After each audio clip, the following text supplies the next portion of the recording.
Nosso acordo está de pé. Esses meninos têm pregado para a gente no final do culto, Dona Cláudia, né? Eles desenham o sermão.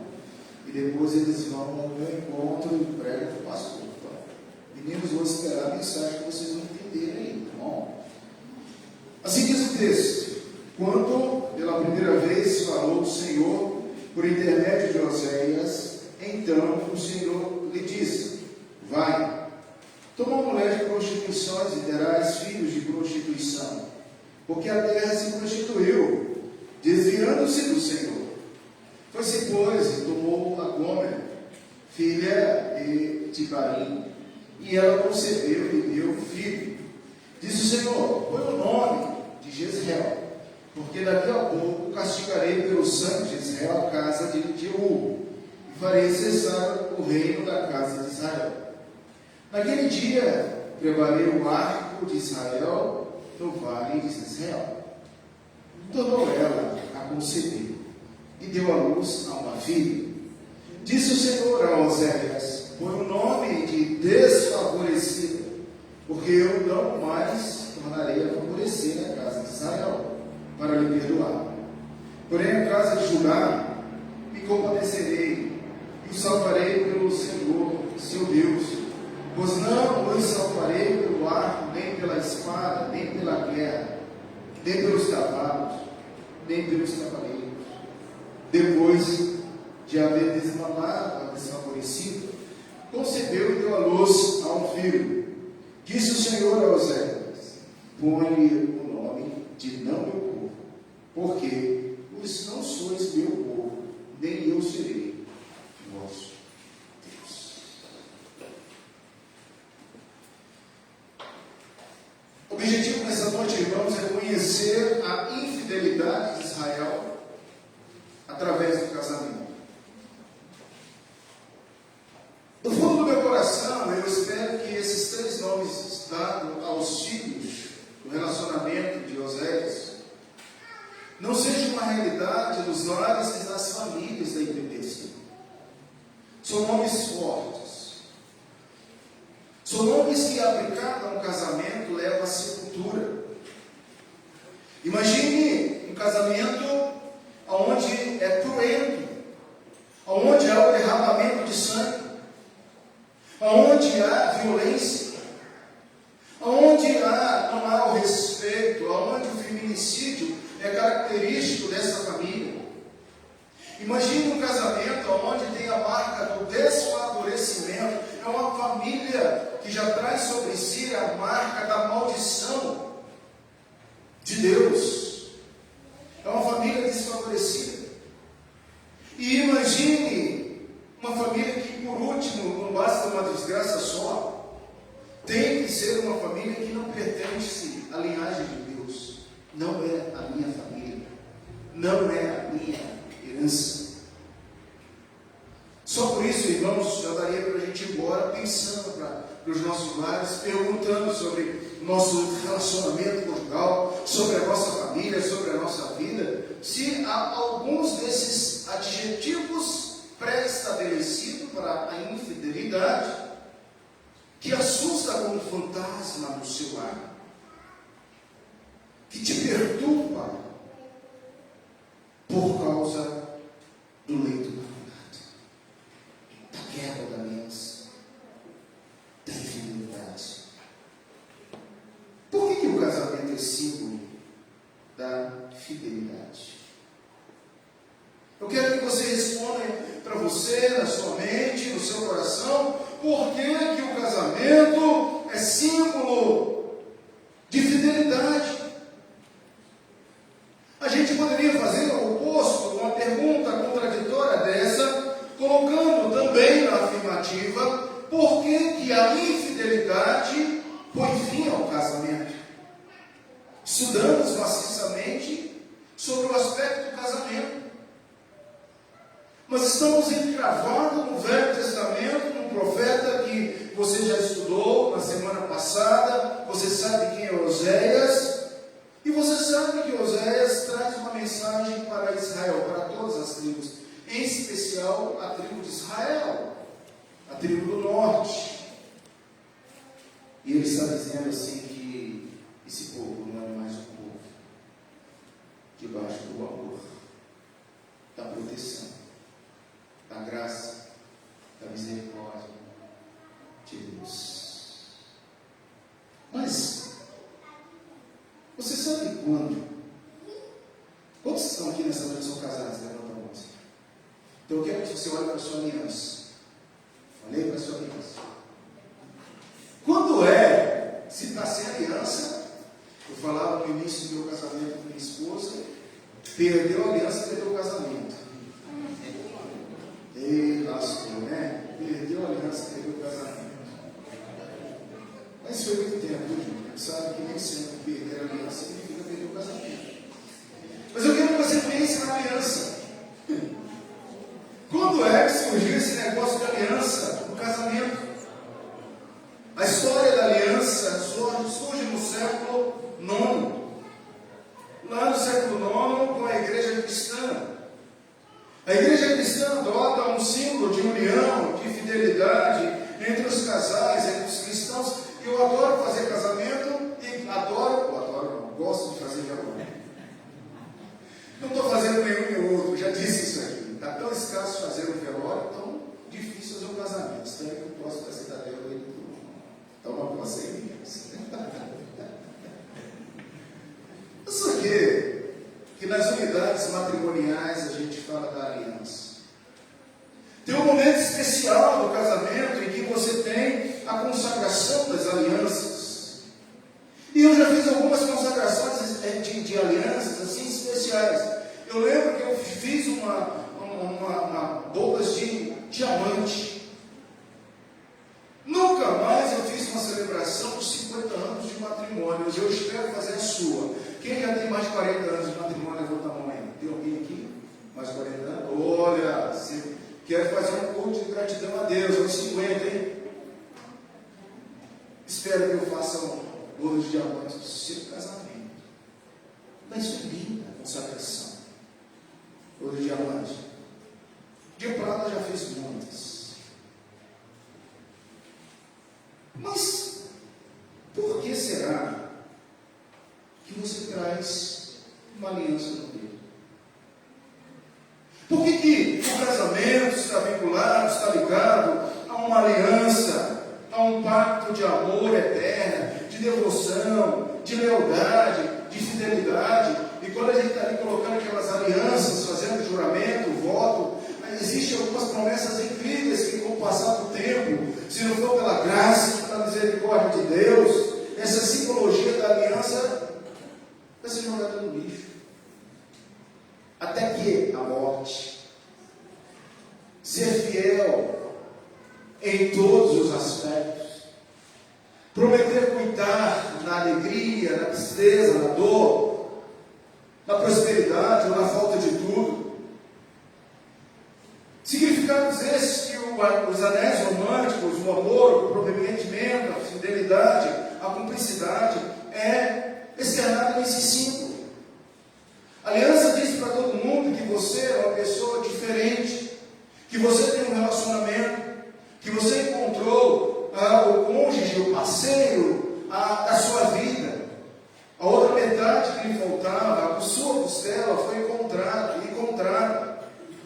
Ainda pensando na simbologia da aliança, do casamento, do ritual, da bênção das alianças, é um dos momentos mais solenes. Você lembra quando talvez uma criança entrou carregando uma cestinha? Quem foi o seu? O senhor já está tudo grande, já casado, né? A outro dia nós falou assim: bem, nós estamos indo para 30 anos já. Parece que foi ontem, né? Como o tempo passa depressa. 30 anos de matrimônio. Já tem mais tempo vivendo comigo e eu vivendo com você do que eu tenho vivido com meus pais. Obrigado por me adorar tanto. Sabe mexer e cuidar da minha cabeça. Porque casamento é a melhor coisa que existe. É bênção. Quando vem de Deus. Quando tem a presença de Deus. Não se culpe se o seu casamento não deu certo. Porque às vezes há um buraco que a gente não sabe lidar. E talvez algumas perguntas ficam lá: onde eu errei? O que eu fiz? Como fui tão infeliz? Mas sobre todos os aspectos, irmãos, o que esse texto, essa história profética vai nos ensinar? Que o relacionamento do casamento, ele é maior e mais essencial quando se tem o relacionamento com Deus. Quando a sua fidelidade é voltada a Deus. Quando a sua vida é utilizada para Deus. Nessa história, o eterno triângulo amoroso, pois o poder sozinho não se revelaria nada em lugar nenhum. A dor, humilhação, espera, aproximação pessoal e a súplica, e finalmente o compromisso mútuo. Porém, isso existe um preço, principalmente o preço de arriscar-se a uma repulsa, de reabrir feridas, de trabalhar um relacionamento difícil, de estar convicto de que a decisão será duradoura e produtiva. Eu atrairei, diz Deus, e lhe farei o coração, falarei ao coração, desposar-te-ei comigo para sempre. Oséias, de sua parte, diz a sua esposa Gômer, que ela não deve ser partilhada com outra mulher, nem ela com outro homem. Tu esperas por mim muitos dias, não te prostituirás, nem serás de outro homem, assim também eu esperarei por ti. Oséias capítulo 3, verso 3. Essa é a história dos 3 primeiros capítulos. Mas quando Deus se aplica ao amplo significado dessa história, descobrimos o padrão do relacionamento entre Ele e o seu povo, entre Deus e os seus rivais na afeição. Não é um triângulo amoroso, mas um verdadeiro polígono em todas as direções do seu povo, porque o povo o traiu. O povo o traiu. O povo traiu Deus na religião, outros deuses, com outros cultos. O povo traiu na política, com intrigas vergonhosas, influências suspeitas. O povo traiu Deus na moral, no sexo desenfreado e com violência. Sua reação deveria ser de acabar com o seu povo, não desperdiçando mais o seu afeto. Mas Deus não desiste facilmente. Talvez seja essa palavra para você introdutória. Deus não desiste de você facilmente. Deus não desiste da sua família facilmente.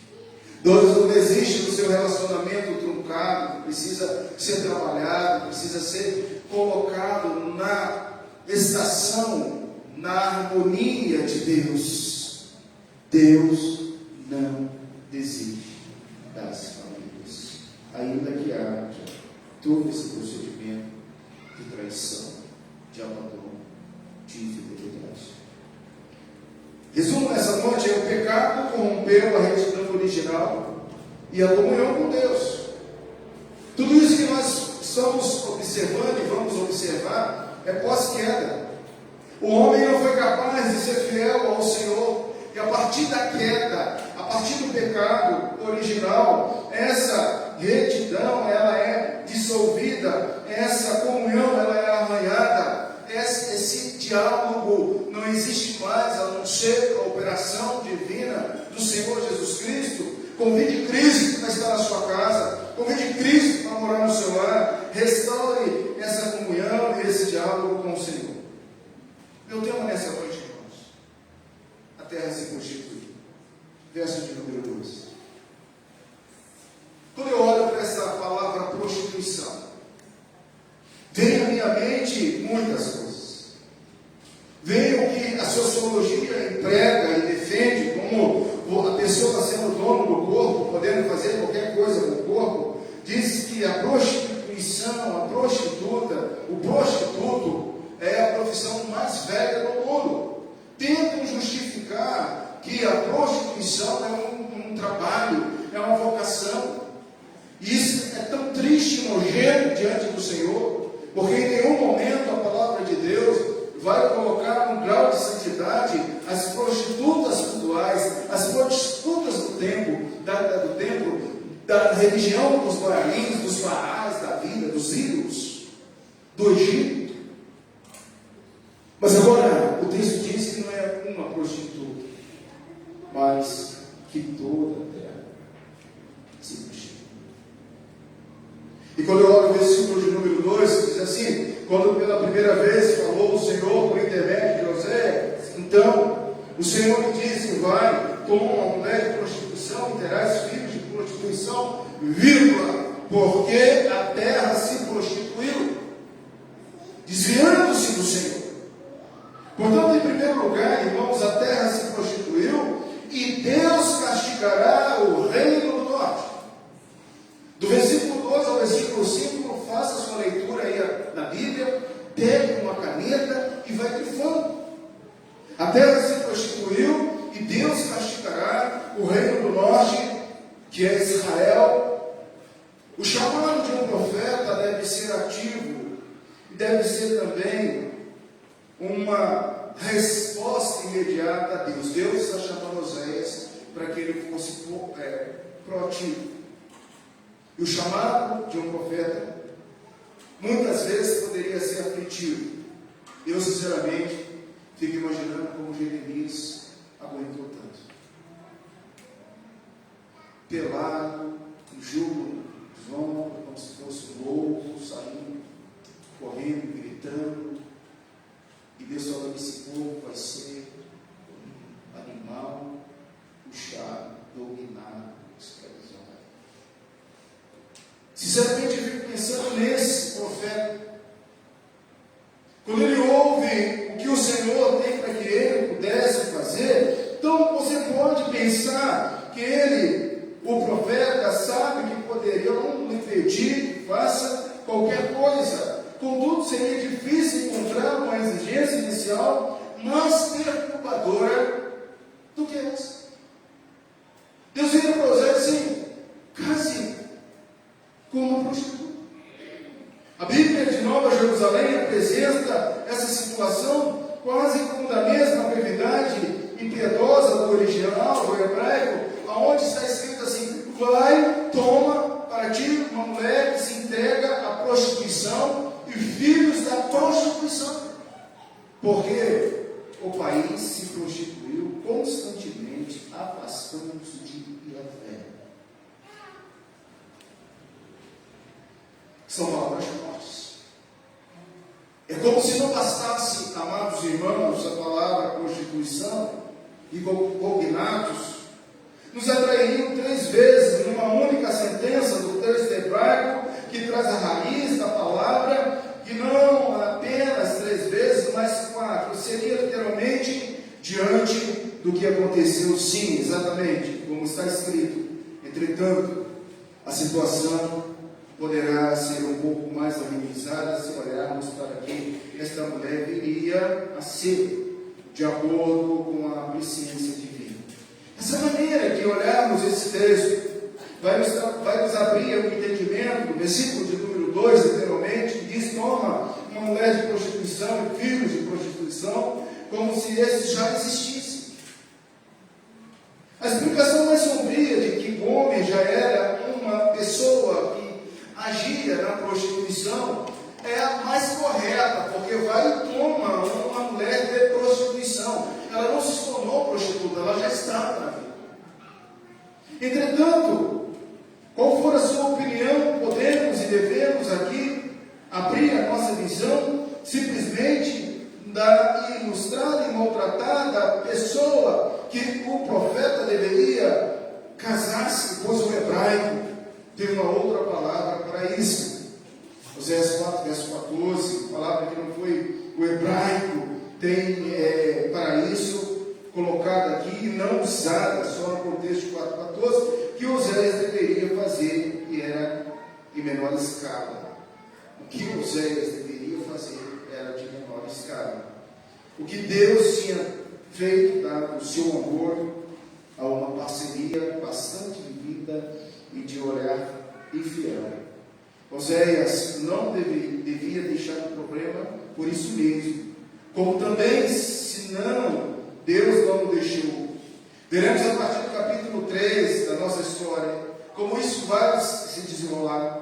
Mas aqui temos que ter, em fase introdutória e inicial, olhar para esses 3 presságios, pré-anúncios da mensagem de Deus para o povo. E aí a gente começa. O primeiro presságio, menino Jezreel. Você pode entender o bug dessa criança? O quanto ele sofreu. E todas as vezes que o profeta olhava para essa criança, dentro desse primeiro presságio de julgamento, mas no final de um crescimento de graça, vai sendo arrematando a cada um dos 2 primeiros capítulos, a graça tem uma maneira de interromper os oráculos e julgamentos, mas no momento não se vê nenhuma brecha. Tenha um filho e coloque esse nome Jezreel. Pode não parecer um nome particular, mas é um nome do serviço. Na sua forma original é semelhante ao nome Jezi, derivado de Isri, que significa o mesmo nome de Israel. Esse menino chamado Israel. Embora pudesse conter um significado oculto, o que veremos no capítulo 2, verso 23, falaria de uma cidade muito conhecida e de um vale do reino do norte. Quando lê-se em 2 Reis 9 e 10, você tem a história dessa cidade e você vê uma carnificina do rei Jeú.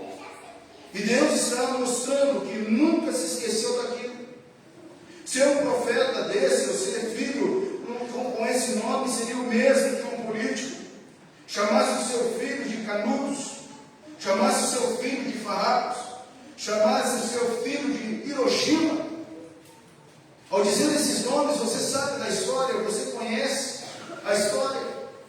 Ele não perderia nenhuma oportunidade de dar explicações a respeito desses nomes. Por que você colocou o nome do seu filho de Hiroshima? E Nagasaki, se tivesse outro?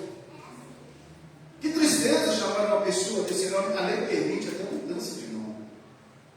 Mas, naquele tempo, Israel vai ser sacrificado, vai ser mutilado, vai ser abatido, vai ser iluminado, vai haver uma grande carnificina. A exposição do verso 4, que prediz a vingança contra a casa de Jeú, prossegue incluindo todo o reino. Foi o que realmente aconteceu. A casa de Jeú cai em mais ou menos 752 a.C., com o assassinato do rei Zacarias, 2 Reis, Zacarias I, 2 Reis, 15, 8 a 12, e depois de 30 anos de golpes e contragolpes, o reino foi despedaçado pela Assíria para nunca mais se recuperar. O final desse pequeno oráculo é como uma espada com 2 gumes, 2 lados afiados. Geralmente, quando Deus promete quebrar o arco de alguma forma ou de alguma força combatente, Ele quer dizer que vem salvar o seu povo. Há um notável exemplo em 2,18 e outro em Salmo 46, 9. Mas aqui, o presságio é: o arco de Israel eu vou quebrar. Muito sério. O que nós podemos entender então, meus amados irmãos, quando verificamos que essa questão ela é de suma importância para todos nós observarmos o que está acontecendo aqui. O que está acontecendo é que em 733, uma década antes da morte do reino como um todo, uma força do exército assírio lutou e chegou até aquele vale dos territórios do norte de Israel, levando seus habitantes para si. É importante ver Reis, 2 Reis 15, 29, que diz Gileade e a Galileia na lista dessas conquistas, porque Deus havia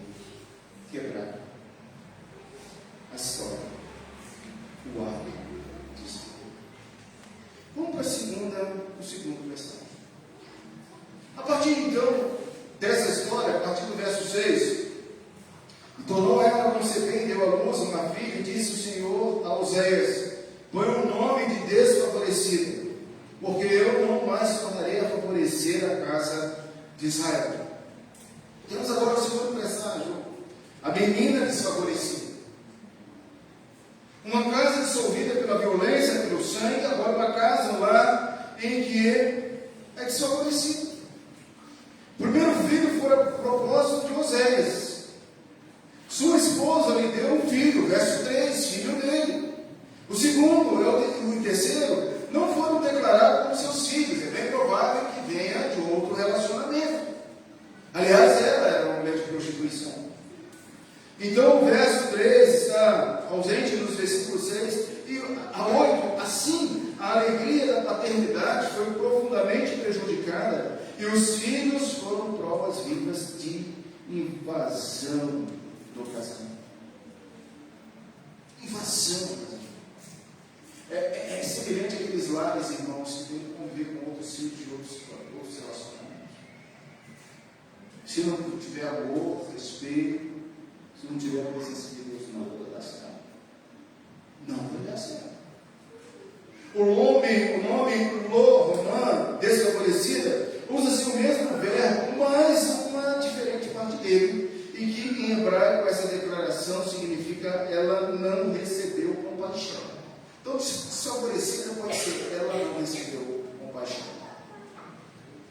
Conforme 2:1, 1 Pedro 2:10, sabemos que essas palavras são conhecidas no profeta Isaías 49:15. Acaso pode uma mulher esquecer do seu filho, que ainda ama, de sorte que não se compadece? Essa mãe não se compadecia dessa menina. O efeito do nome é assustador e trágico. O presságio atinge mais profundamente do que Jezreel, porque Jezreel seria um período de guerra. O povo seria morto, haveria uma carnificina, pois embora seja bastante perturbador perder uma guerra e um reino, ainda é mais perturbador, desesperador, perder a compaixão e a misericórdia de Deus. Sua casa, sua vida, seu lar tem a compaixão de Deus. Tem o amor de Deus. Não devemos insistir demasiadamente na diferença, pois este livro, acima de tudo, revela a perseverança da compaixão de Deus. Mesmo neste capítulo inicial, você pode perceber a graça sem medida e a própria aproximação de Deus ainda no final desse capítulo, mas seu amor não é cego. O amor de Deus não é coercitivo. O amor de Deus é benigno, é misericordioso. Há um perdão a ser restaurado, há um vazio que vai ser cumprido em Cristo. Há esperança para a sua família, há esperança para o seu lar, há esperança para o seu marido, há esperança para o seu filho, há esperança para o perdido, há esperança para o lar que está sofrendo. Busque no Senhor. Ele é um Deus compassivo e cheio de amor. Quantas vezes quis eu, diz Jesus em Mateus 23, 37, quantas vezes quis eu nos ajudar? E como a galinha acolhe os seus pintinhos, e esse vocês não quiseram. Isso que a vossa casa não ficará deserta. Terceiro presságio, Deus terá compaixão. Antes do terceiro, há uma inclusão, irmãos. Como se Deus estivesse trabalhando aqui no verso 6 e houvesse uma nota inclusiva. Olha o verso 7. O texto inclui algo que para alguns teólogos não deveria estar aí agora. Se Deus está falando da destruição do reino do norte, por que ele compara a questão da casa de Judá? O que nós temos aqui no verso 7 é que, de fato, destaca o fato de que, nesse contexto, a piedade ou a falta não significa um estado de espírito, mas um curso de ação comedido ou impulsivo. A compaixão de Deus para a casa de Judá assumiria a forma de um livramento milagroso, a saber, a salvação de Jerusalém, depois que Ezequias colocou o ultimato assírio diante do Senhor, não haveria tal alívio para os impenitentes a Samaria. Dessa forma, a compaixão apenas prolongaria o processo de sua morte. É preciso também dizer e afirmar no verso de número 7 também, que está desassociado dos oráculos, mas que ao mesmo tempo mostra uma certa compaixão semelhante àquela que Deus teve por Nínive. Jonas era colega de Oséias, e na pregação de Jonas você sabe que ainda 40 dias e Nínive será subvertida. E aí o arrependimento acontece na cidade de Nínive, uma transformação na casa daqueles ninivitas através do reconhecimento, da anunciação da palavra e do julgamento de Deus. Ou na semelhança de Jeremias na casa do oleiro, que percebeu o mesmo princípio de uma artesã que pega a massa e faz o barro da forma, do jeito que ele quer. O texto diz algo para nós aqui: porém, a casa de Judá, e compadecerei e o salvarei pelo Senhor, seu Deus, pois não o salvarei nem pelo ar, nem pela espada, nem pela guerra, nem pelos cavalos, nem pelos cavaleiros. Não é pelo mérito deles.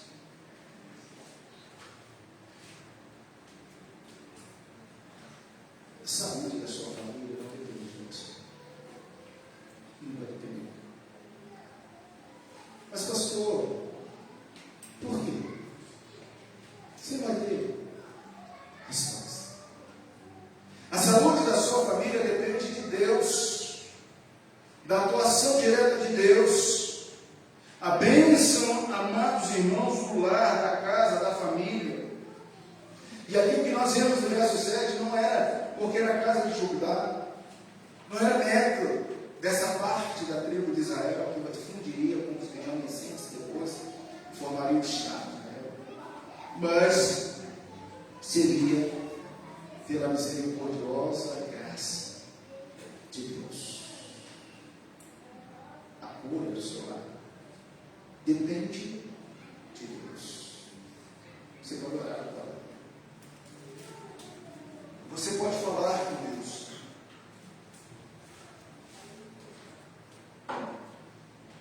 Deus, tem misericórdia.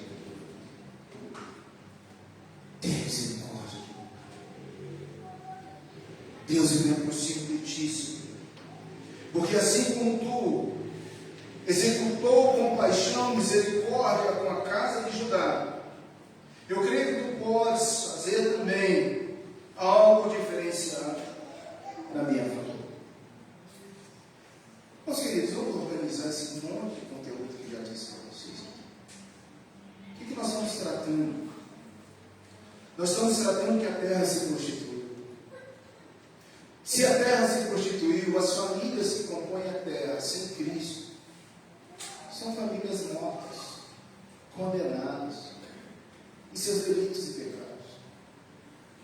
Mas você que está aqui é um povo diferente, é um povo de propriedade exclusiva de Deus. Você que está aqui clama e teme a Deus. Então ore ao Senhor, pedindo a misericórdia de Deus, porque duramente, meus amados, é dentro de uma casa sanguinária, cruenta, com derramamento de sangue.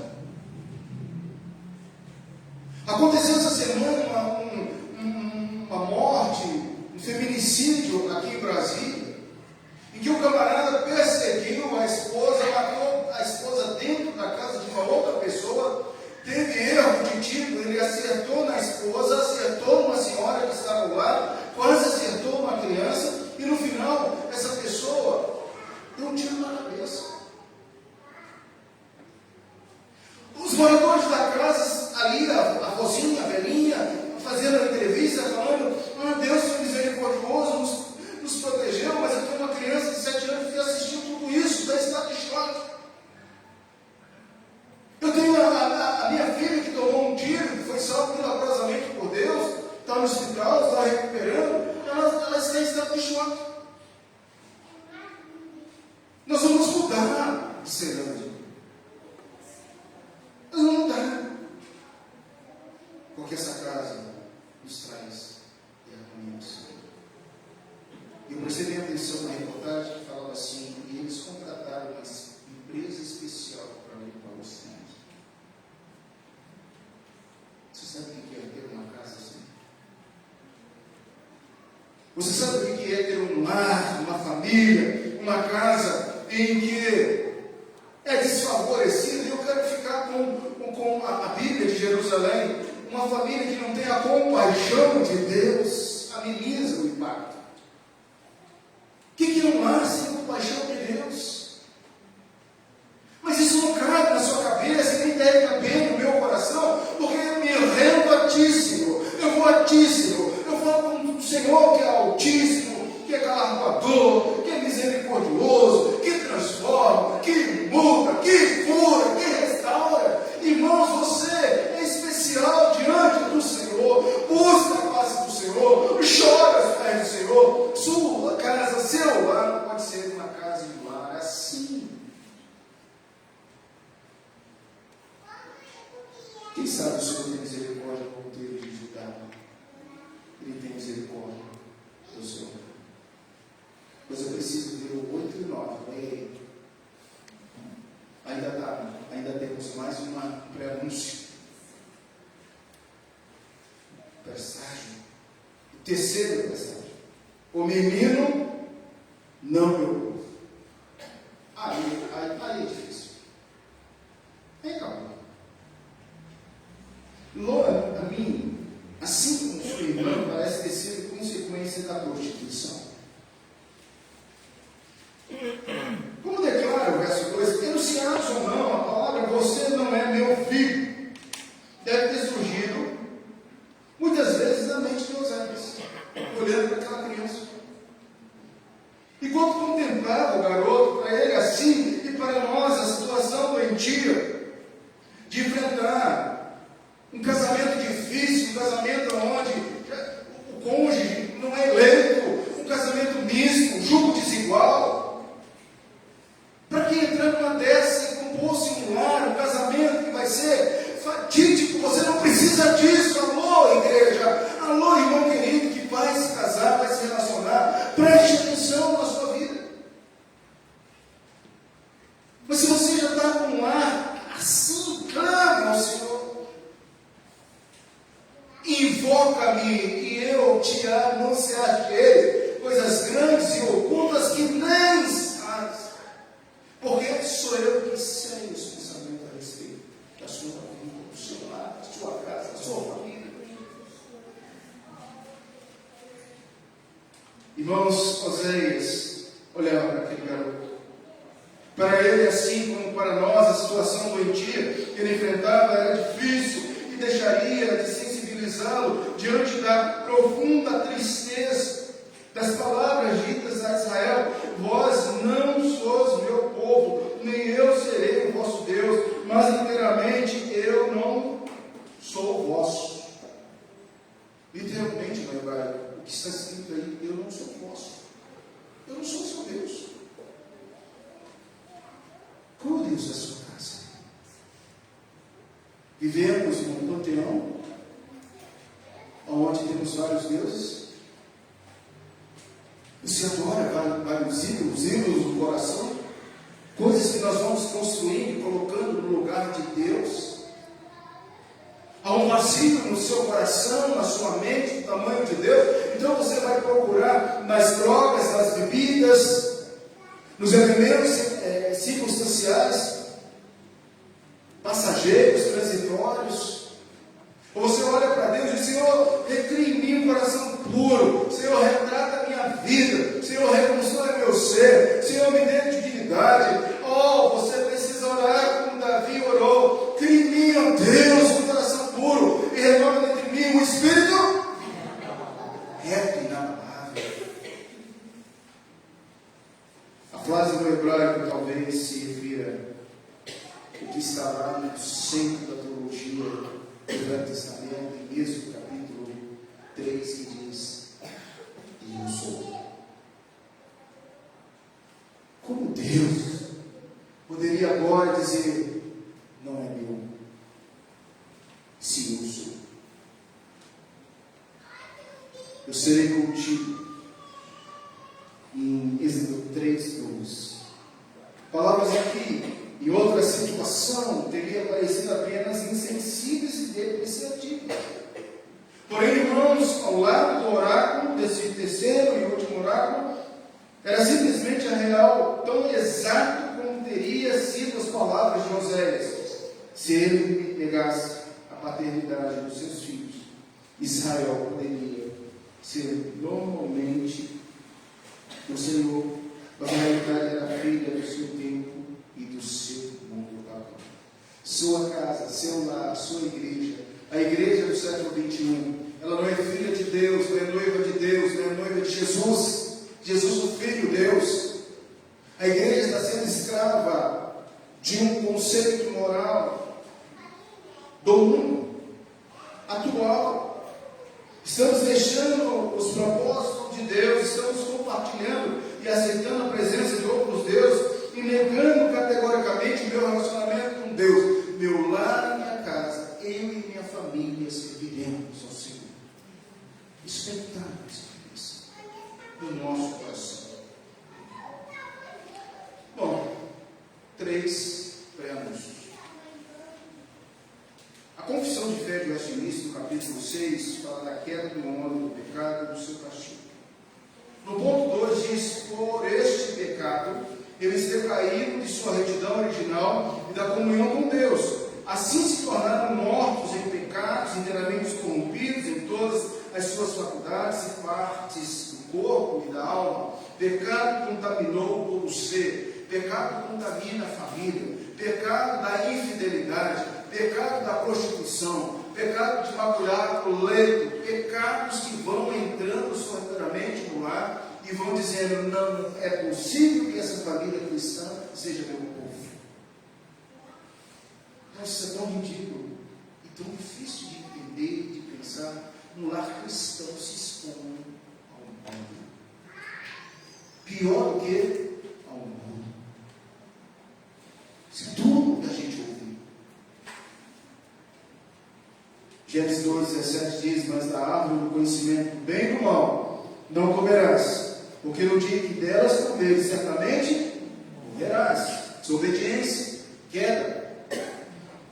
Jeremias 17:9: enganoso é o coração, mas que todas as coisas, e desesperadamente corrupto, quem o conhecerá?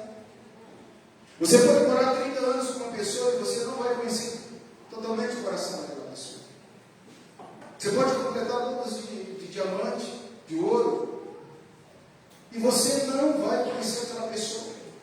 Mas eu quero dizer algo para você nessa noite: Deus conhece seu coração, Deus conhece sua família, Deus conhece se você está sendo fiel, Deus sabe o preço que você está pagando quando você optou em ser fiel ao Senhor. Ele disse: vinde a mim, todos que estão cansados, sobrecarregados, e eu vos aliviarei. Ser fiel até a morte e dar-te-ei a coroa da vida. Vale a pena ser fiel ao Senhor. Oséias, não olhe para aquilo que você vai ter que fazer, mas olhe para mim, porque eu sou Deus fiel com você, para você, contigo. E o que você está fazendo é consequência de obediência. Concluindo, queridos irmãos, nossos sermão nesta noite. Por que o casamento é símbolo de fidelidade? Essa é a grande pergunta da noite. Por que o casamento é símbolo da fidelidade? O casamento é visto como um símbolo de fidelidade na Bíblia devido à forma como ele reflete. Eu vou falar bem devagarzinho, porque talvez seja esse algo que a gente deve ajustar na nossa casa, no nosso lar. O casamento reflete o relacionamento entre Deus e o seu povo. Como está o seu relacionamento com Deus? Senta aqui hoje e dizer: eu quero mais de Deus. Eu quero orar mais a Deus pelos meus filhos, pedindo a bênção, pedindo crescimento, pedindo a saúde. Eu quero orar mais a Deus pelo meu marido, pedindo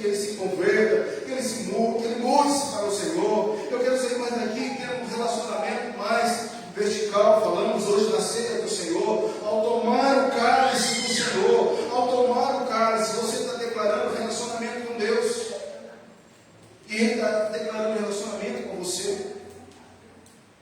A Bíblia usa a metáfora do casamento para ilustrar a aliança divina e lealdade de Deus, e espera isso dos seus seguidores. O casamento é símbolo de fidelidade, porque a palavra de Deus espera isso dos seus filhos, dos eleitos da igreja. Fidelidade. Ele não compartilha a noiva com outros. Ele diz: vai aos céus. Você não vai compartilhar com outra pessoa. Aqui estão os motivos centrais para o casamento ser símbolo de fidelidade da Bíblia. Aliança sagrada. O casamento é descrito na palavra como uma aliança semelhante à aliança de Deus fez com o seu povo. Em Malaquias 2, 14 e 15, Deus chama o casamento de aliança de companheirismo, destacando que um pacto de fidelidade entre o casal, ele é feito diante de Deus. Já falamos sobre divórcio, já falamos sobre casamento, nossos estudos, nós precisamos de falar sobre isso, e antes de você votar ali, você está votando aqui. Isso. O casamento é símbolo de fidelidade, porque reflete, é um reflexo da relação entre Cristo e a igreja. Novo Testamento, Efésios 5, 22, o relacionamento entre Cristo e a igreja. Cristo é fiel à sua igreja, amando-a e sacrificando-se por ela. Espera-se que a igreja seja fiel a ele, assim como o casamento reflete essa dinâmica de amor sacrificial e de fidelidade. Amados, percebe-se que o casamento, o ciclo de fidelidade, como mandamento e como unidade e compromisso. Mas hoje, esse texto truncado de 3 previsões que iriam acontecer lá com Israel, presságios que ia acontecer com Israel, anúncios que ia acontecer com Israel, tem a ver com a sua vida, tem a ver com a sua família, tem a ver com a minha igreja. O que esse assunto tem a ver? O livro de Oséias do Antigo Testamento contém essas séries de profecias que seguem uma lógica bem definida, baseada na relação entre Deus e Israel, entre Deus e a família, entre Deus e você, e essa relação é apresentada de forma que um marido traído por uma esposa infiel, onde Deus é o marido fiel e o povo e Israel, ou a igreja, são infiéis. As passagens em Oséias têm uma função clara: chamar o povo ao arrependimento, alertando para as consequências da infidelidade e, lógico, também chamar a atenção do povo para o adultério, algo profundamente doloroso e vergonhoso.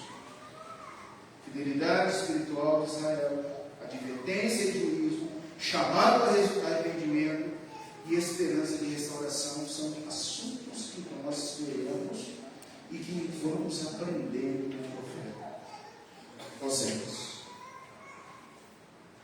Eu quero que você pense em algo para a sua semana. Em Oséias 1,7, Deus declarou que teria misericórdia de Judá. Do fundo do meu coração, o motor desse texto, lido nessa noite, é: Deus tem misericórdia daqueles que Ele quer, dos lares, das pessoas, das vidas, das famílias. Do fundo do meu coração é que você saia pensando nessa semana: Senhor, como Tu és bom, o Senhor teve misericórdia da minha vida, do meu lar, da minha família. O Senhor é um Deus misericordioso, compassivo. É isso que eu quero que você leve isso aqui, porque teria esse versículo 7 dentro de 3 profecias de destruição de Israel. Deus coloca aqui um versículo de esperança para a igreja. Deus coloca um versículo de esperança para você. Há esperança para a sua família, há esperança para o seu lar, ainda que o seu lar e a sua família seja uma família desajustada, perturbadora, perdida.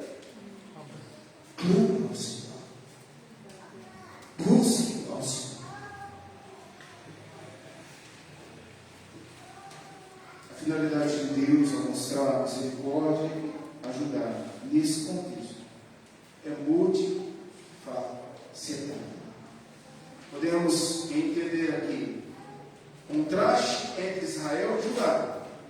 Podemos entender, à luz do versículo 7, a salvação que vem de Deus, não das armas. Podemos compreender a misericórdia e a justiça de Deus. Podemos compreender o plano redentivo de Deus. E no final, irmãos, você consegue ver graça. Podemos ver a graça para as futuras gerações. Por favor, nós, como igreja de Cristo, precisamos contemplar as próximas gerações. Os filhos dos teus filhos, os teus netos, os teus bisnetos, servindo e adorando o Senhor. Você pode imaginar isso? Então, ore ao Senhor nesse momento e diga: Senhor, ainda que existam profecias difíceis, eu creio na tua misericórdia, na tua bondade. O Senhor pode transformar e restaurar qualquer relacionamento. Vamos orar? Feche os seus olhos. Deus, como é bom, Senhor, compreender o teu amor, a tua grandeza.